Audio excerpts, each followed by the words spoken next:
I've mentioned this before, and I've kind of talked about it at length, that no console is perfect and no company is perfect. It's always going to be a mix of good and bad and sort of in between. And one of the things that's sort of frustrating about the PlayStation 5 is, we're almost a year into the generation, and obviously there are some features and things like that that are missing, including, I guess some people really want some backwards compatibility features. I don't necessarily, I do understand the want of, PS3 games and stuff like that. To be honest with you, I couldn't fathom why people would want PS1 or PS2 native backwards compatibility.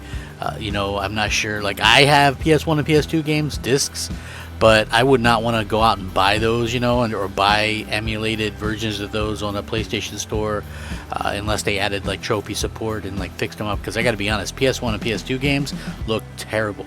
Now some PS3 games look very good still, so I would definitely play some of those again. But with that being said, one of the things that Microsoft has an advantage of is they built the ability on their SKUs and stuff like that to run 120 frames per second and via updates and things like that. That's something that Sony hasn't done, and they didn't do. They didn't really have the foresight to do that, unfortunately. Now, when we look at what's going on with the backwards compatibility situation, and look, this is going to probably continue to happen because of the situation that we're in with the pandemic, and people wanting to bring games into the future.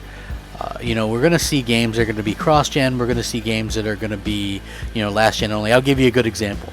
I just finished up the Mass Effect trilogy on Xbox Series X. Great game. I checked, according to my save file, 250 hours into that game. I thought it was 150, but no, my last save file said 250 some hours. So that's a long time. The reason why I got that game on Xbox is quite simply because the Xbox version was a version that ran 120 frames. There was no current gen, Xbox version. There was no current gen PS5 version. So they basically were able to just, because of the way that Microsoft did things, get 120 frames, where Sony was stuck with 60. Biomutant was the same way, where they were able to update it for the Series X with an update, and Sony would have needed all new code, which made the game much better on Xbox, right? But these are last gen games. This continues to happen. You see 120 frames on Rocket League on Xbox, but still only 60 on PlayStation 5 because they have to totally rebuild the code. So again, this is something that really kind of makes a lot of sense, but in a way doesn't. Now we have this happening again, and I think it's time we ask Sony to fix this. What do you think? What's up, everybody? It's me, Crapgamer. Crapgamer Reviews, back with another video. Thank you so much for checking it out. I really do appreciate it. You guys are amazing. Please hit the like button, share it out, tell your friends, tell your mom, tell your dad, tell your uncles, tell your aunts, tell everybody that Crapgamer's here. So thank you guys very much. With that being said, it looks like Crysis 2 Remastered does 1440p 60 on PS5, and it looks like it does 4K on Xbox Series X. Crysis 2 Remastered will be the next overhauled offering from the franchise to deliver the same original gameplay, but with lots of graphical sheen. According to a report by Digital Foundry, Crysis 2 Remastered has been optimized by developer Crytek to run close to 60 frames per second at 1440p native resolution on PS5. The same frame rate can be expected on Xbox Series X, but at a higher resolution, which could possibly be 4K. It is important to note that Crysis 2 Remastered has been labeled as a cross-gen project. Crysis has hence used a PlayStation Pro version of Crysis 2 on PlayStation 5. This is the big problem, folks. This is what I'm kind of talking about. This is like the issue in a nutshell, where Sony kind of screwed up just by the simple fact that they're using PS4 Pro versions on the PS5. It's that much difficult on developers to actually implement a better way to kind of play these games. So it's weird. Again, using the PS4 Pro version doesn't really make sense. The backwards compatibility process should not be a concern. Crytek has reportedly learned from the original Crysis Remastered, and the new remasters will be significantly smoother, quote-unquote, in comparison. Digital Foundry furthermore points out that Crytek previously enhanced the PlayStation 3 and Xbox 360 versions of the original Crysis instead of the PC version. This decision meant that the absence of features and content, but which were later restored. Crysis 2 Remastered, however, sees Crytek using the relatively newer and better versions as a foundation, which I guess you could say is a good thing. Like, for me personally, though, I think that, and I'm not a Crysis fan, like, I think the games look good, like, ooh, ah, they look pretty, look, grass and trees, ooh, water, ah, but at the same time, like, I never, like, the games were just totally boring and not fun.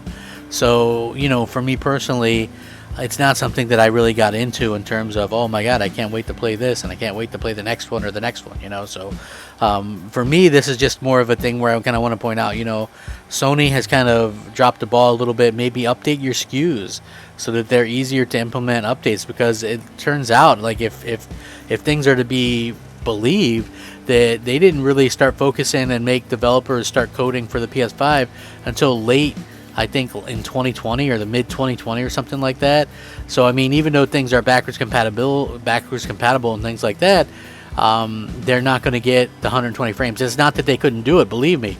You know, it can do 120 frames. The Xbox Series X can do 120 frames. The Series S can do 100. They are capable of doing that on these backwards compatible titles.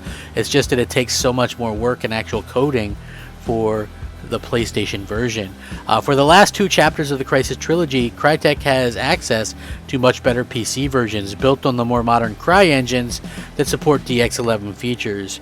Now, the baseline for Crysis 2 is the DX11 code then, so key features such as tessellation do appear in the remaster, but the team has gone beyond that this time.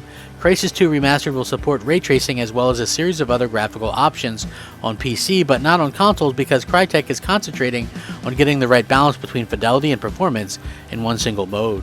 Not to forget, there's also a Switch version which is apparently optimized enough to deliver a stable, whopping 30 frames per second. So Crysis 2 Remastered and Crysis 3 Remastered are both scheduled to release in the coming months. So we're going to be seeing a lot of this, but again, PS4 Pro versions, I'm not really a huge fan of that, because I have a PS4 Pro. I didn't get a PlayStation 5 to play PS4 Pro, but I'm not personally playing these. But again, there's some instances where I have, and clearly the likes of you know, with this game I'm not interested, but with something like Mass Effect, I would have played that on PlayStation 5 if they would have just had the option for 120 frames, you know. And, you know, it's a little bit upsetting that there's so many kind of misconceptions and things like that when it comes to how these things are done. It's not that it can't do it, it's the fact that, you know, it's just an issue on Sony's end. Maybe they can update it soon. I certainly hope so, because I would love to see, you know, every game, whether it's backwards compatible or not, take full advantage of what Sony is doing and what they have with that amazing piece of hardware. You know, like, all these companies have these amazing pieces of hardware, and yet they have next to nothing to really showcase what they're doing, you know, in terms of, like, when this kind of game comes out. You know, I would love to see something take full advantage. I know that the first party stuff does, but at the same time I would love to see, like, even more. And I think you know, that's what leaves me most excited about this stuff. So I do hope that we see that before too long. What do you guys think? Should we pressure Sony or ask Sony, hey, you know what, maybe considering updating your SKUs or something to get these things going? Because, you know, we need to get things kind of moving in a right direction with these games. You know, that's pretty much how I look at these things. And you know, I know a lot of you probably think the same way that I do.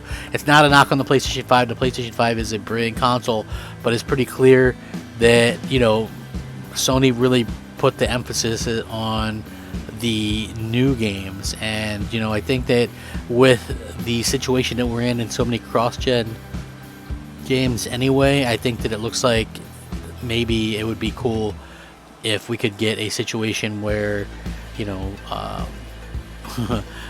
where we could get, you know, the same kind of backwards compatibility features that Microsoft has. And I think that's not too much to ask for, and I think that's kind of what the aim is for. So, you know, I would love to hear you guys' thoughts and opinions on this.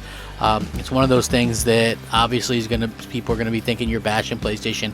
I certainly am not. I think PlayStation is amazing, and I think that, you know, it would just be nice for Microsoft to go out there, or for Sony to go out there and to be able to do things that make it take advantage of that. You know what I mean? Like, take full advantage of what the console can do. You know, I hope that that's what we see one day. You know what I mean? I really do hope that that's the case. So with that being said, please let me know what you guys think. I would love to know how you feel about this particular topic. Please leave a like and subscribe if you haven't already done so. Much appreciated. Have a fantastic day. Rack 'em up, fact 'em up. Crap Gamer out.